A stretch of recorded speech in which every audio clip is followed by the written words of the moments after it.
Дес? Този съд ли търсиш? Не бе, искам оня с змиите. Ага. Този? Не, по-големия. Он е най-големия с змиите. А какво ще кажеш за този? Точно този.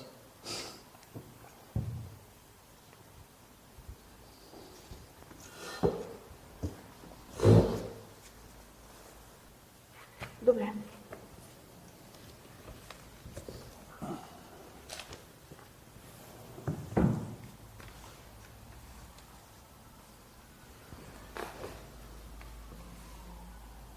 Красив е, нали? Не особено. Малко са... Безбожно. Знаеш ли колко беше фрагментирахме, когато го намерих 90-те години? Предполагам. Реставраторите го възстановиха в цялостност. Много красиво нещо. За мен. Страхотно. От едната страна е Дионис, от другата е Зевс Серапис. Има нещо много интересно в тази поставянето изобщо на двамата богове от едната и от другата страна. Не знам дали знаеш това, че Дионис е един изключително многопластов бог. Абсолютно. Той е известен и в Гърция, и в Рим, и в Тракия.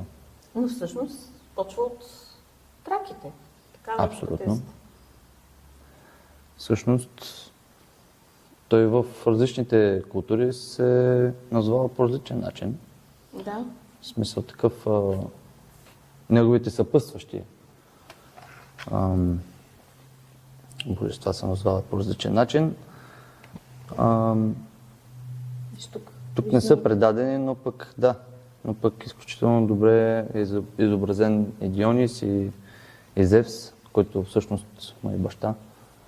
Да. И тогава, нали си спомняш легендата, която е разчленен, после събран, после отново се е природил изобщо. Страшна работа. Историята е... Да. Точно за холивудския филм. Но виж, тук са двамата. Доста CGI. Трябва да използва, да.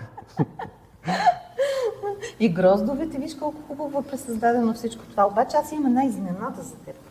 Подбрала съм едни много, как да кажа, отговарящи на темата монети. Тези са монети от едно съкровище много известно, статери на Тасос. На тях е изобразен сатирът и Менада. Това са от цветите му. Сатир, Менада. Доста са разгорещени. Да. Всъщност типа се казва силен, носи Менада, реално не я носи. Реално. Трябва да сме точни. Нещо друго. Да. Ето тези смятам да ги покажа в изложбата. Това е само малка част, всъщност са 60 броя. Представи си как ще стоят на фона на този съд. Ще го допълват. Да, абсолютно ще го допълват. Хората ще могат да видят различни интерпретации на това изображение. И въобще на свитите. Изобщо как са си представили древните, как са си представили тези божества? То всъщност и всеки един човек може да се отъждестви с тях. Да, реално. В крайна сметка всички носим Дионис в себе си. Понякога повече от един. Понякога повече от един, понякога цялата свита Да. носим в себе си. За стабилно количество вино можем, нали, да Абсолютно. изобразим цялата свита и няколко пъти Дионис. Надявам се да им бъде интересно, като ги видят. При всички положения хората се интересуват от такива забавления и...